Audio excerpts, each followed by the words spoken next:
might well remind ourselves once more this morning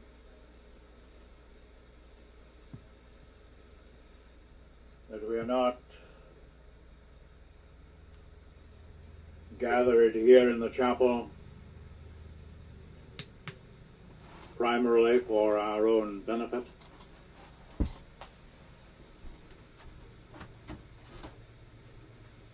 but rather that we might share in true service. As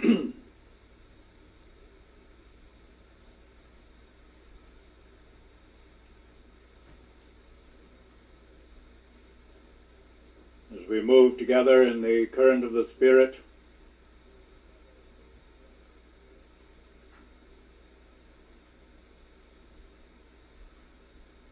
each one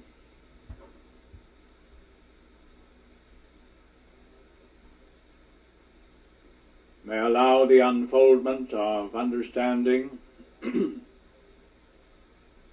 occur in consciousness, while I have the particular responsibility of finding the right and fitting words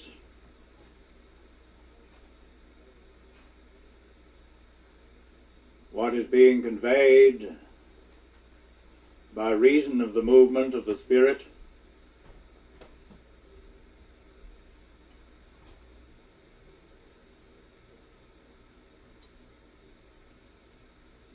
unfolds in a unique manner in your consciousness as individuals,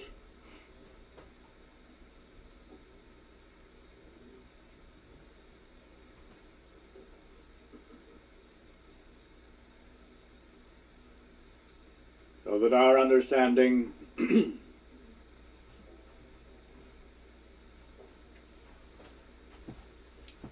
is of a specific nature,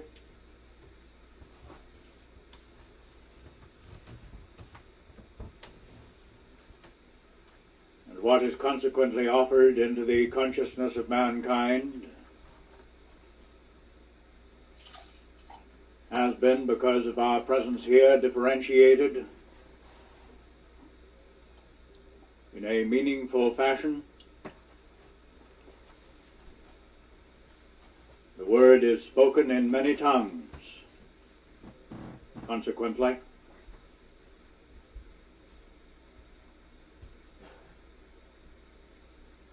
what occurs in your consciousness as an individual is different from what is occurring in the consciousness of your neighbor.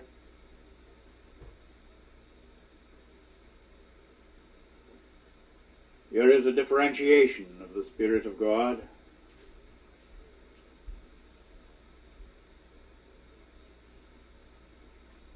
The Word of God released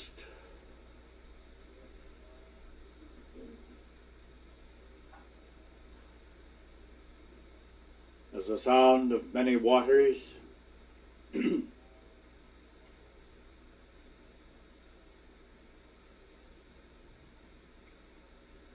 those who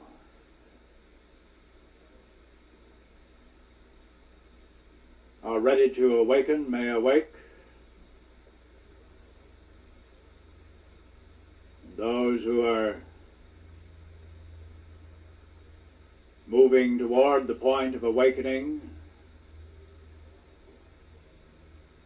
may be further moved toward that point.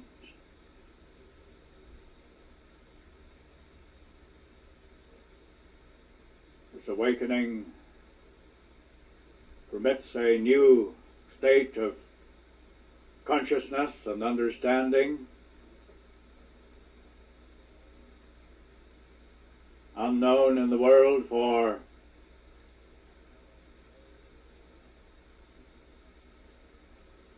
as long as recorded history goes back, except in certain specific instances.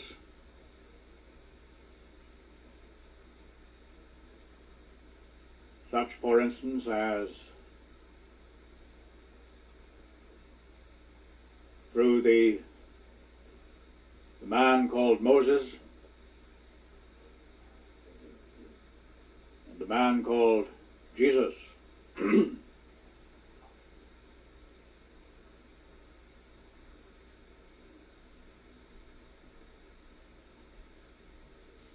However, in the general pattern of human experience, the true state of consciousness has remained obscure, unknown, until there is awakening.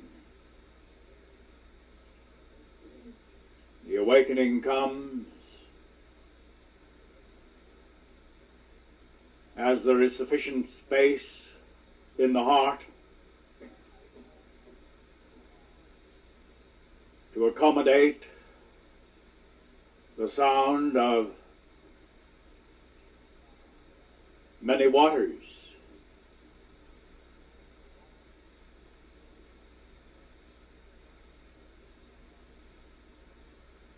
The space in the heart that is needful that this might occur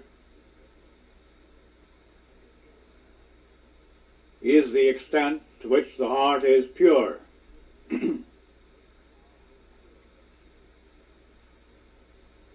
Purity indicates the capacity to accommodate the pure Spirit of God.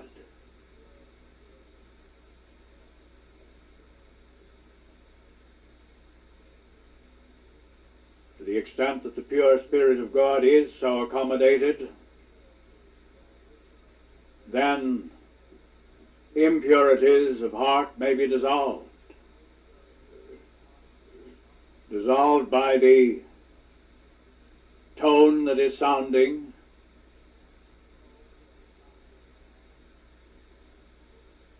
in the heart.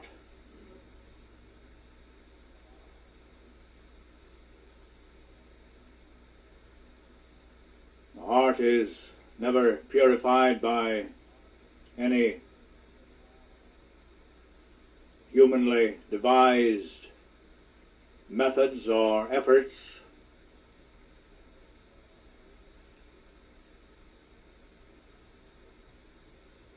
Because human beings who are subject to their impure hearts have no awareness at all of what a pure heart is.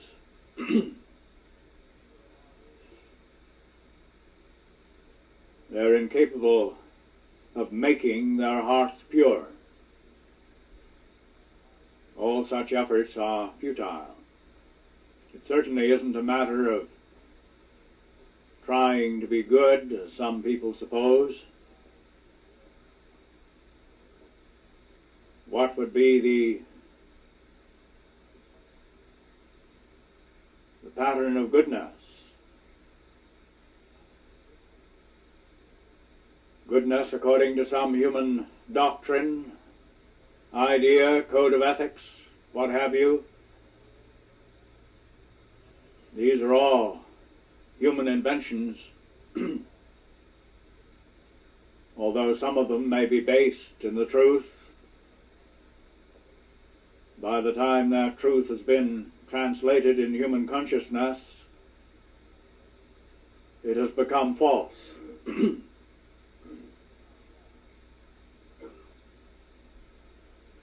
It is false because the heart of human beings is impure.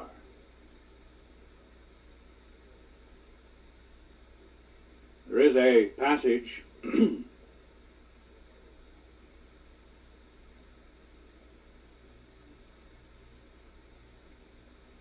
the Gospel according to Matthew which outlines the situation rather accurately.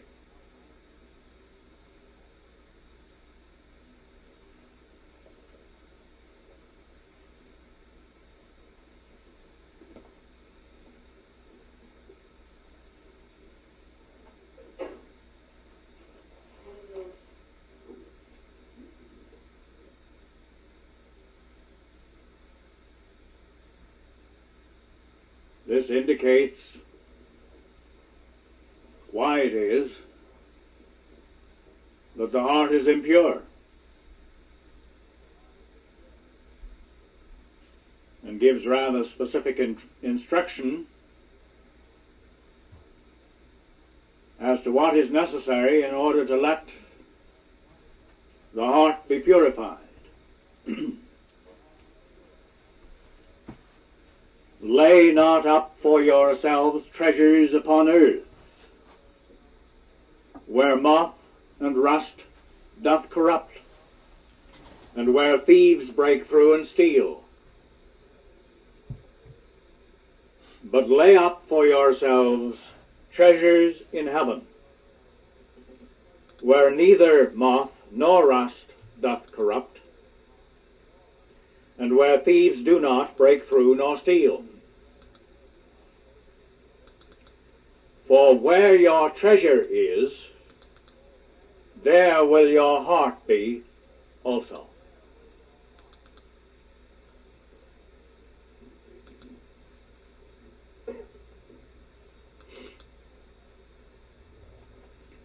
For where your treasure is, there will your heart be also.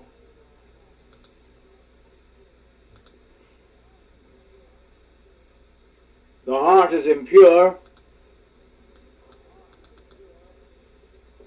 simply because the treasure, insofar as human beings are concerned, has been laid up on earth.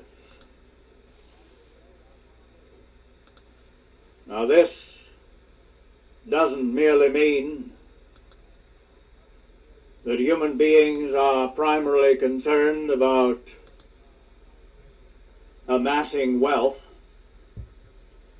which may be true with many people,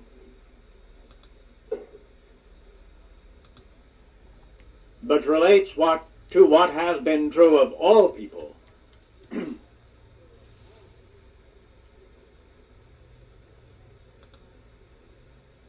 That they are primarily moved by the things of the earth.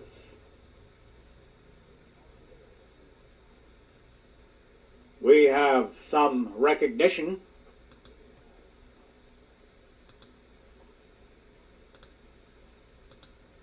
of what this means with respect to what we have called the dimensional world.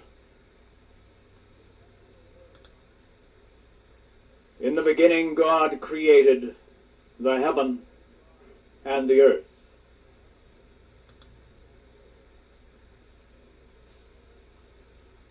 It seems to have been supposed by many that the heaven was put one place and the earth another, whereas here are, in fact, two aspects of one thing.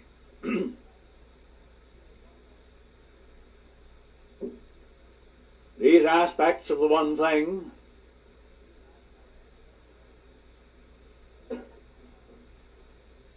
were and are created by God. They come from nowhere, dimensionally speaking.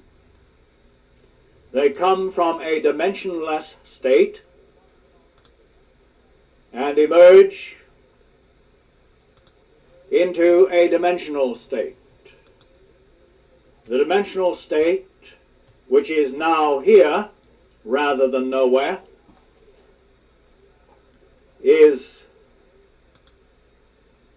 composed of two aspects: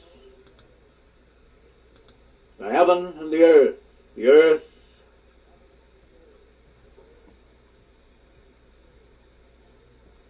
coming after the heaven, apparently.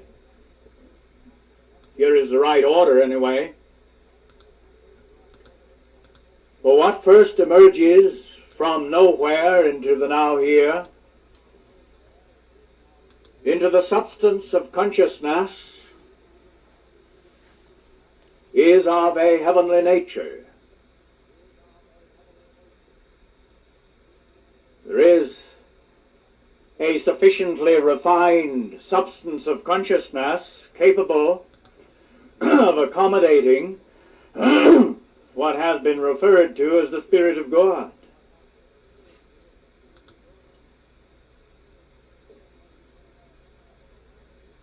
When it is so accommodated in the dimensional world, it was referred to in the Old Testament as Shekinah, and in the New as Christ. Neither Shekinah nor Christ refer to a person. Although a person may reveal the reality of Shekinah or the reality of Christ. In fact, if Shekinah or Christ is to be known, there must be a person to reveal it. The two I had reference to at the beginning of this service were Moses and Jesus. Moses was responsible for revealing Shekinah. Usually when this is considered, the glory of the Lord which filled the tabernacle and shone round about is thought of as being separate from Moses and from the people, as though by some magic it suddenly appeared without regard to anything, except that there happened to be a tabernacle on hand through which it appeared. If there was Shekinah, it was because of Moses. We may remind ourselves as to how the Lord spoke to Moses, apparently, and Moses inquired of the Lord as what his name was, and the reply came, I am. In other words, Moses recognized the responsibility which he himself carried. If the Lord, who is nowhere, is to be known now here, it must be because of human beings. If this wasn't so, there would be no point or purpose to human beings. If there was no point or purpose to human beings, I doubt whether they would exist.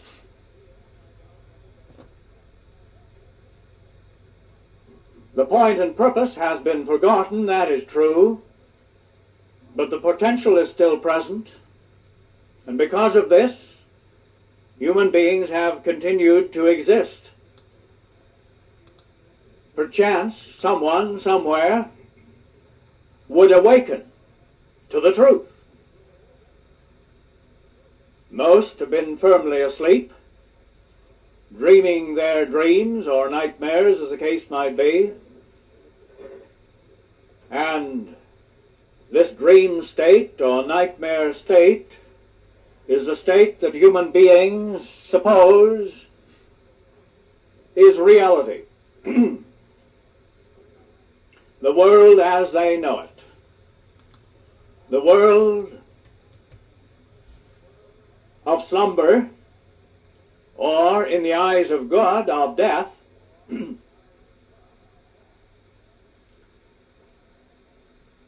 which is maintained by reason of the fact that human beings have their treasures on earth. Their values relate to earthly things. Sometimes their values relate primarily to the physical level of consciousness. Material things, so-called. Sometimes our values are more particularly centered at the mental level of consciousness. Knowledge is greatly valued by human beings. So some value material things, some value intellectual things, and some value what they suppose are spiritual things.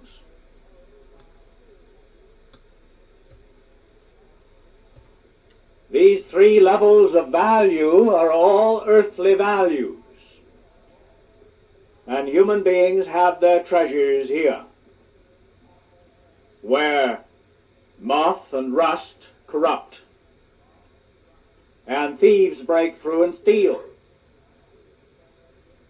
This is obviously the case insofar as material things are concerned. Robbery is a popular sport in the world of man, but it applies equally to the mental level of consciousness and the supposedly spiritual level of consciousness. Every so often, knowledge does some sort of a flip-flop. It changes. Someone takes away someone's concept from them. They lose it and they feel bereft. But of course, most people fight desperately either to maintain their material things or their mental things. Mentally speaking, these are usually called prejudices. And human beings hang on to these things desperately because they are their treasure. And if these treasures were taken away, they would be in a state of poverty, they think. They lay up for themselves treasures on earth, at the physical level of consciousness, at the mental level of consciousness, and at the supposedly spiritual level of consciousness. There are all kinds of beliefs and doctrines and philosophies in this regard. Someone comes along with a better belief and doctrine and maybe snatches away someone's belief or doctrine. And there is more prejudice, I suppose, in this realm than anywhere else. And human beings hang on to their beliefs desperately. Why? Because they are afraid that if they lost them, they would be nothing. And under the circumstances in which they do finally lose them, it is true, they are nothing.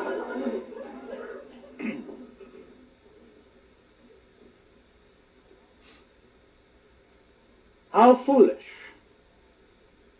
to establish value in this fashion. It is because values are established in this fashion that human beings have impure hearts.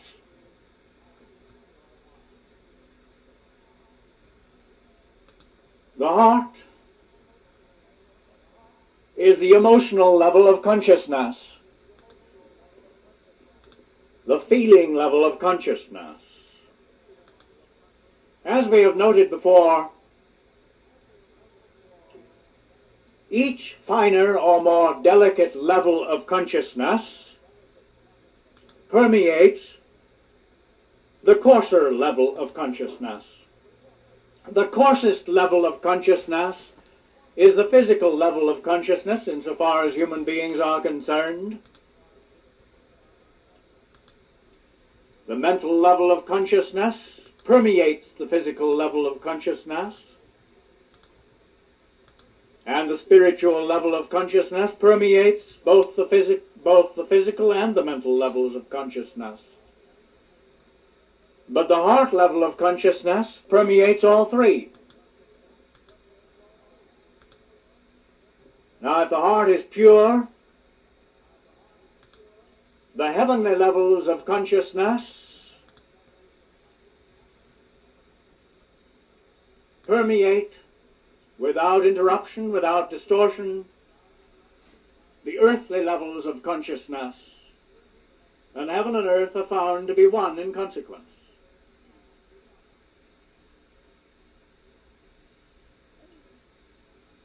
In such case, the heart level of consciousness is as an open window of heaven. And heaven is known in experience on earth. The Shekinah is a reality. The Christ is a reality in expression on earth. At the physical level of consciousness, at the mental level of consciousness, and at the level of spiritual expression.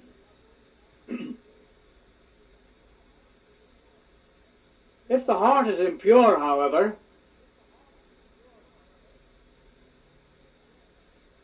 it isn't a window of heaven. It's more in the nature of a mirror, a mirror of the treasures of earth. For where your treasure is, there will your heart be also.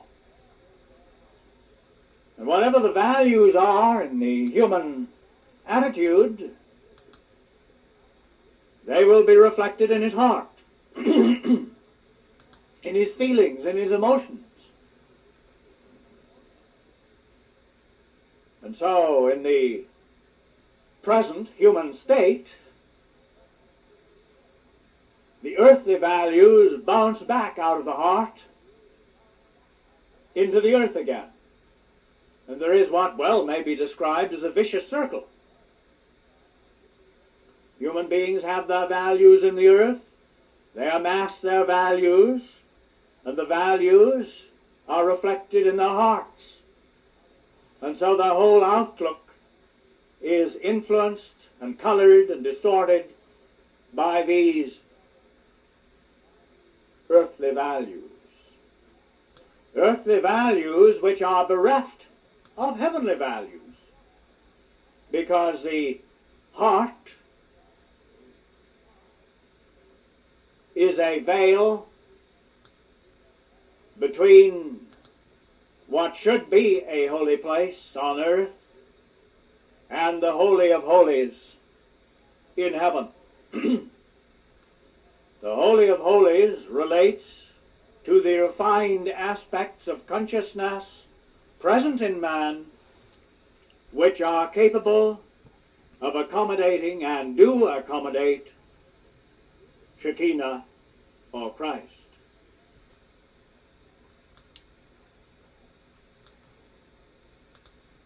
There is the triune heaven just as there is the triune earth. Shekinah is of a triune nature, as also is Christ. In Shekinah there is the fire that burns, the light that glows, and the cloud of glory. In Christ, these are called love, truth, and life. We might recall the story of man when he was first created. The Lord God took of the dust of the ground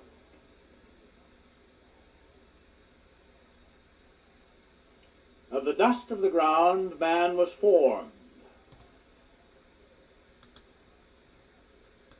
And God breathed into his nostrils the breath of life, and man became a living soul. So there is the dust of the ground on the one hand, the earth aspect, and the breath of life on the other hand, the heaven aspect. And when they're put together properly, we have a living soul. If, on the other hand, they are not put together properly because there is an impure heart in between, a veil in between, then the result is a dying soul. The breath of life is triune in nature, Shekinah, Christ.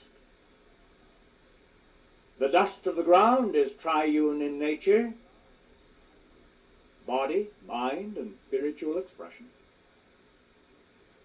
And the heart in between.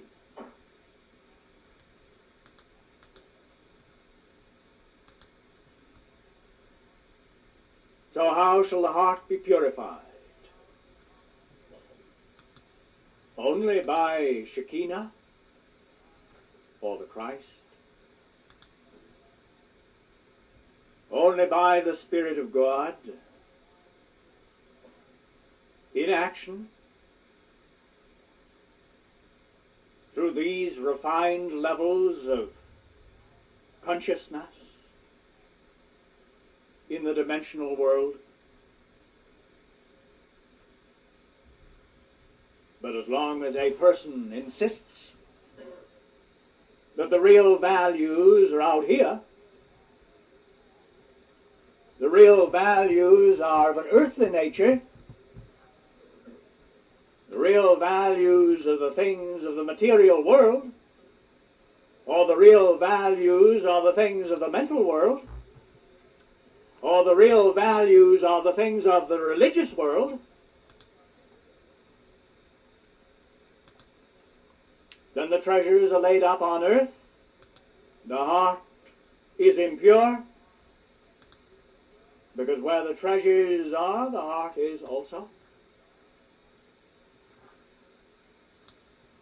Only when the treasure is laid up in heaven can the heart be pure, because the purity is on that side of the veil, not on the earthly side of the veil, as long as the heart is impure. As long as the heart is impure, the earthly side of the veil is impure. The place where human beings lay up their treasures is impure.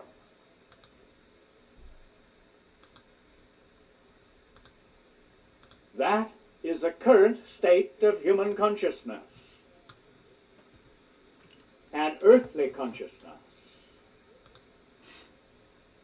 Below the veil of the impure heart.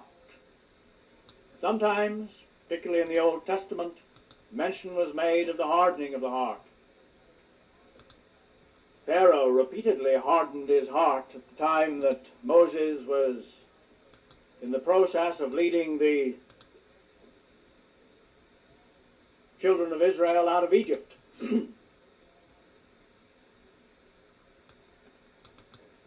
But the hardening of the heart wasn't limited to Pharaoh by any manner of means.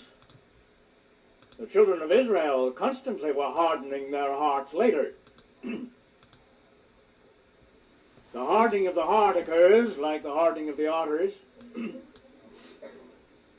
because treasure is laid up on earth.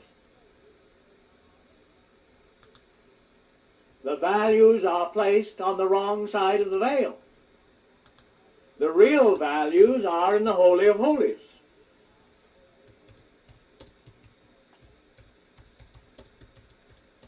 Not in the so-called holy place, which isn't at all holy, when it's the wrong side of the veil, or when the veil obscures what should be in the holy place.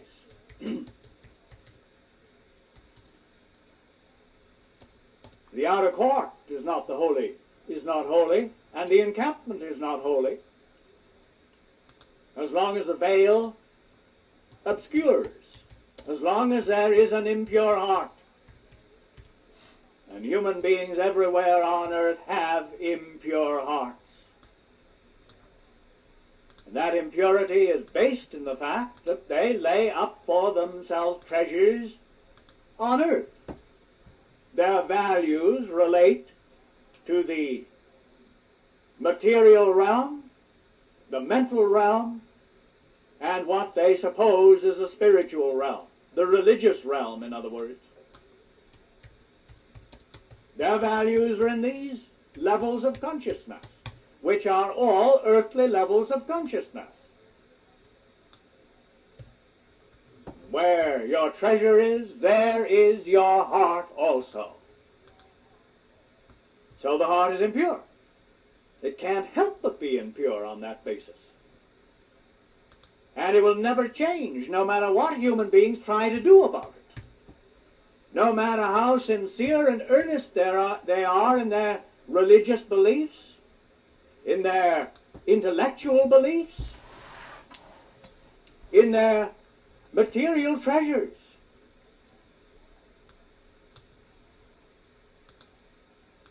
Or the value of them.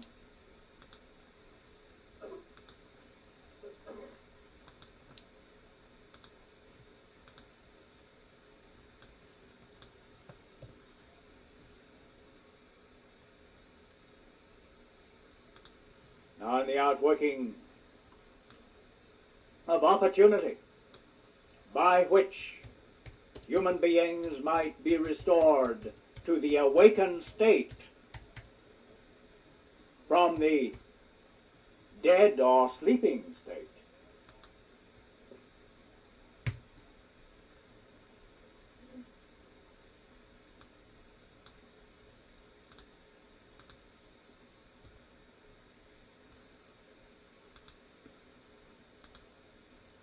something was and has been collectively provided.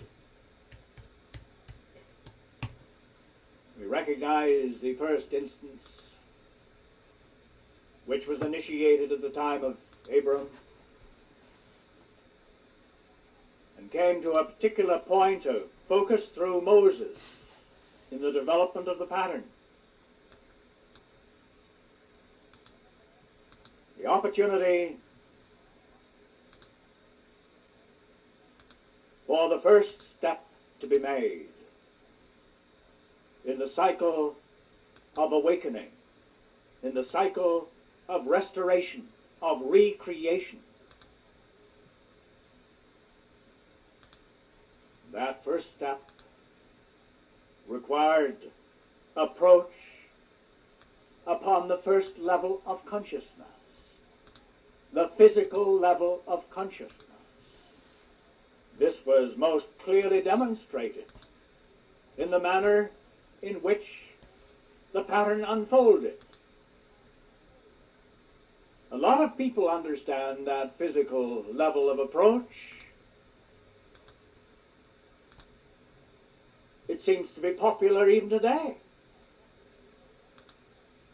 There are those who are so enlightened that they say, you shouldn't fight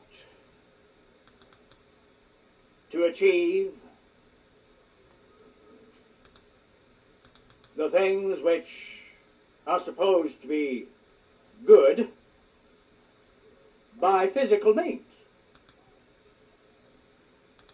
War is bad. Not everybody believes that. War is looked upon as useful to achieve certain righteous purposes. That was fine at the time of Moses, because that was the approach. The first plane approach, the first level of consciousness approach. But human beings still imagine that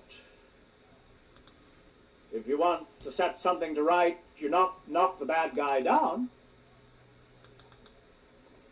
That's proof positive that you're right, if you're able to knock him down. Isn't that the way it works? The hero has to be able to do this, one way or another. Karate or kung fu or what have you. To make sure that he can prevail, physically speaking.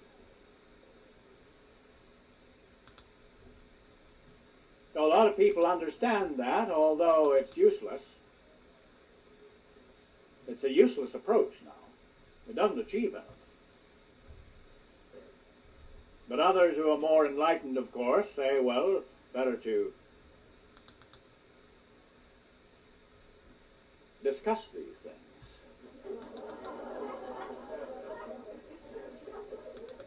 And argue. And we'll do battle with words. That's what it is, isn't it? It's still battle. but it's more civilized to do it with words. Well, there was an opportunity for an approach at that level, the mental level of consciousness, at the time when Jesus was on earth.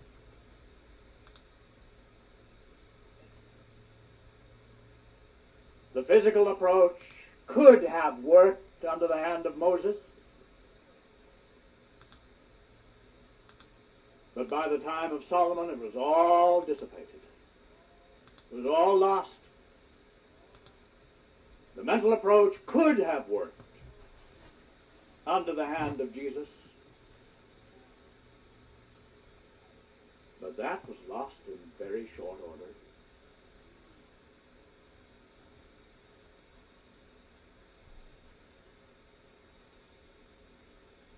He came to offer that approach. The response was completely inadequate, because human beings at that time were so set in their ways. Not that it's any very different condition right now, but it was set in a little different way then to what it is now,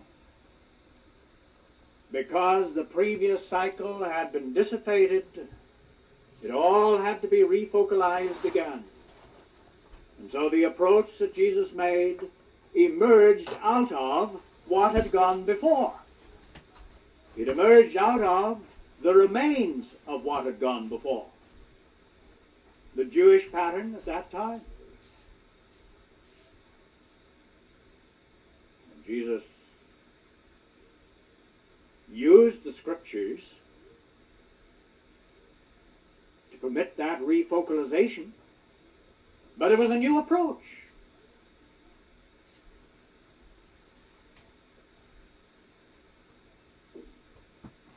It is written thus and so, but I say unto you. So the new approach was offered. And he came to offer it, to provide the way, the leadership, the guidance, the instruction, by which this approach might have led through to victory. But it was rejected, as I say, in rather short order. There came a point in his ministry where it is recorded that he wept over Jerusalem. That was the point of failure of the second opportunity offered to the children of man. It wasn't failure merely insofar as the Jewish people were concerned. It was failure insofar as everybody was concerned. Jerusalem does not apply only to the Jewish people, but indicates the state of consciousness that is present in mankind. The state of consciousness when the treasure is of an earthly nature, when the heart is impure. And so that opportunity having been lost at that point, he provided the open door by which a third opportunity might be made available. And everything succeeding that point, when he wept over Jerusalem, was designed to establish the pattern for the third opportunity. That particular occasion when he wept over Jerusalem is not mentioned in the Gospel according to John. But something else is. There is the shortest verse in the Bible there. Jesus wept. 2 words. That was on the occasion when Lazarus was in the tomb. And everybody was fussing about it, including Mary and Martha, who should have known better. But because it was their brother, they were emotionally involved. and they were centered in what they presumed was death rather than in what in fact was life. The life revealed through Jesus. They, on that occasion, let their polarity be reversed. And that was it, insofar as the second opportunity was concerned. They broke the pattern upon which our master at that point was depending.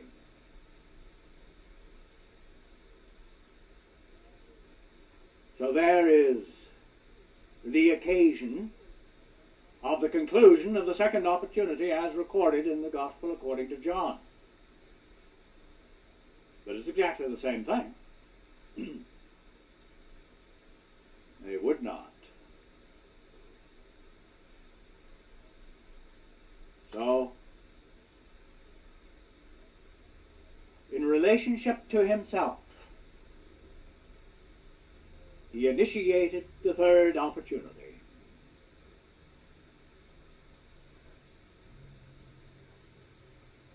The opportunity of approach at the spiritual expression level. Of course, this was subsequently interpreted after he had departed as meaning that the world should be converted to Christianity.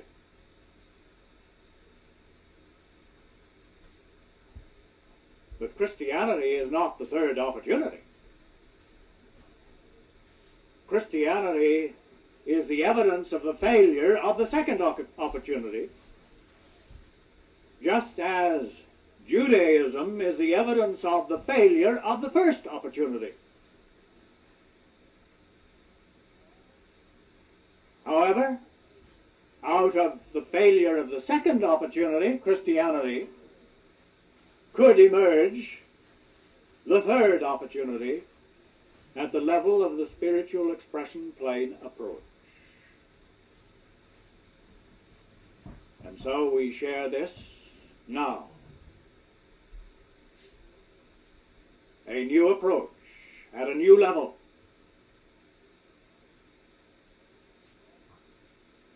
In order to permit this approach to be meaningful, the first two opportunities had to be refocalized. A refocalization of the first opportunity at the time of the children of Israel, a refocalization of the second opportunity at the time of Jesus, so that there might be an understanding of what that first opportunity was, and there might be an understanding of what that second opportunity was.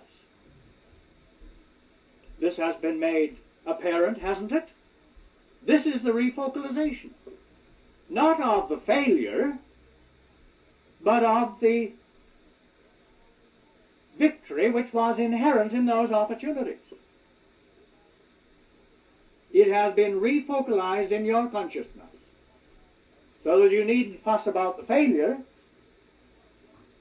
but you see what the opportunity really is. And letting that be cleared in consciousness, we have the basis for the spiritual expression approach. A new approach. That new approach tends to be found at what human beings call the level of religion. The first approach was a physical approach. You come into line or else. The second approach was a mental approach, a reasonable approach, so-called. Because it was reasonable insofar as our master was concerned. It hadn't been very reasonable since.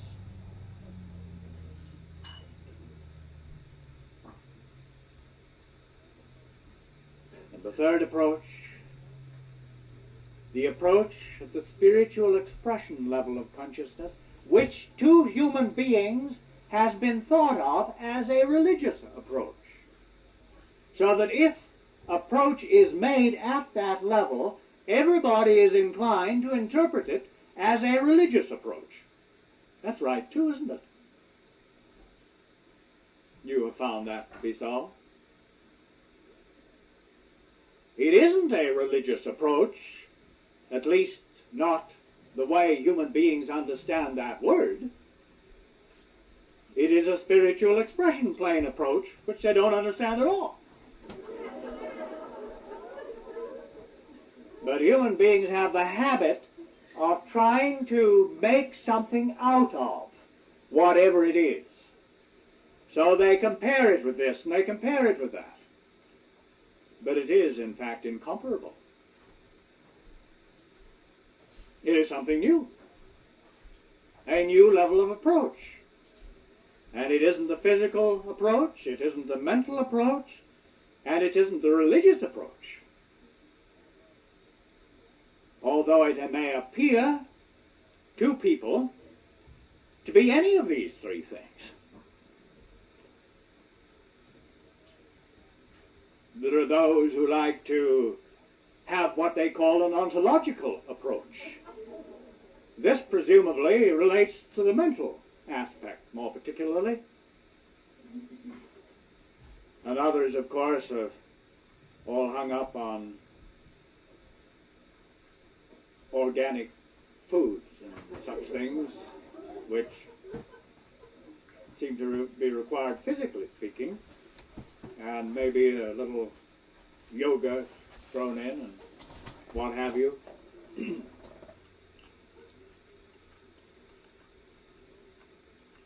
But the approach is at the spiritual expression level of consciousness, and that's the only one that works.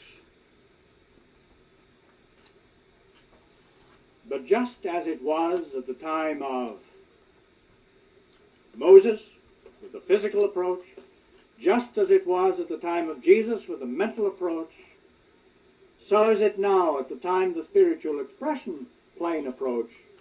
It can only work on the basis of the focalization provided. Moses, Jesus, and such focalization as we have now. That's the only way it can work. Human beings like to be independent, don't they? Oh, we're going to come into the kingdom of heaven. We're going to attain. We're going to go to heaven after we're dead, perhaps. All on our own. Wouldn't it be nice? But it doesn't work that way. There is always a point of focus to provide the essential direction, the essential tone by which the achievement may come. So, this spiritual expression plane approach requires the treasure should be in heaven. That values should be seen as relating to Shekinah, to the Christ, to the quality and the character of God. There is the value.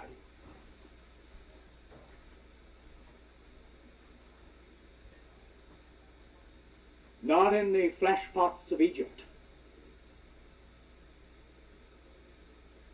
which would include all the wisdom of Egypt. The wisdom contained in the Book of the Dead, for instance.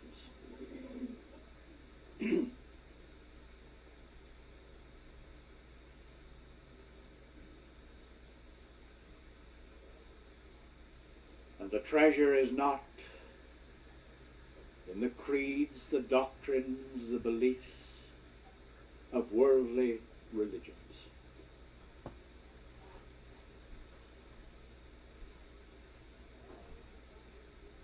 All this is what human beings have made out of something which they didn't understand.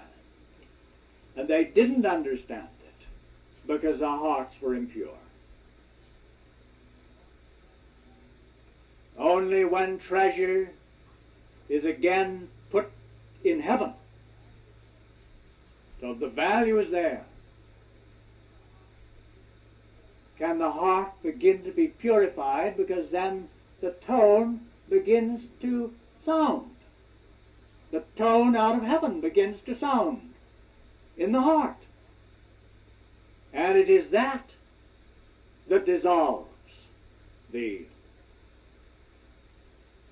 impurities, so that the Shekinah may shine through into the earth, revealing the truth that heaven and earth are one. Now we are in position to make this spiritual expression plain approach now. It's the only approach that works now. Another approach would have worked 3,500 years ago.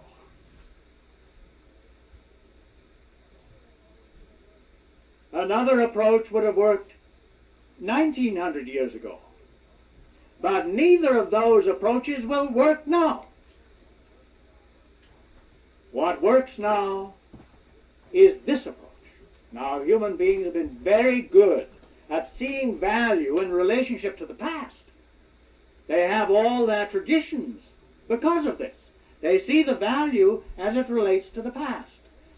They look back and they say, oh, that was a tremendous value back there. Let's bring it up here. It was of tremendous value back there, not up here. It can't be brought up here. Human beings drag along these corpses after them, placing their value in what is actually dead, what's passed away, and failing on each occasion thus far to recognize the value that is now. The value that was now at the time of the children of Israel was not recognized by them. The value that was now at the time of Jesus was not recognized by those who were present then. The question is, what are the value that is now? Is anybody going to recognize it?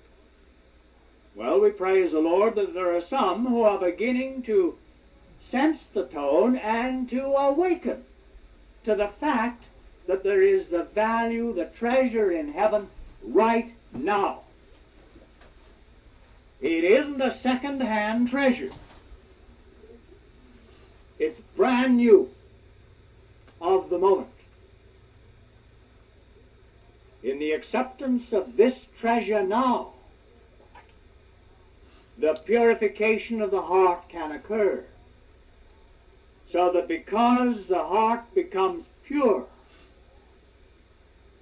the fourth level of approach may be made. But the only basis for that approach is a pure heart. And the only way by which the heart may be purified now is to make the third level approach, the approach of the spiritual expression plain level. If there are not those who are willing to make this approach, then the door will slam shut, and there will be no other approach for human beings ever. And this being the case, there would be no more human beings ever. The only way by which the heart may be purified, enabling the fourth level approach to be made, is as there is the right approach at the third level. Of course, it could have been done if there had been the right approach at the first, and that had carried through. Or there had been the right approach at the second, and that had carried through. But neither of them did. people still have their treasure in relationship to such things. Instead of the treasure in heaven now, in relationship to the breath of life now, that man may be restored to the state of being a living soul instead of a dying soul.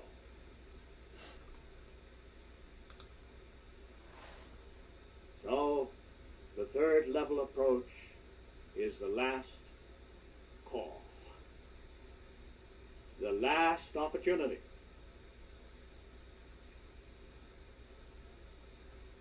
We,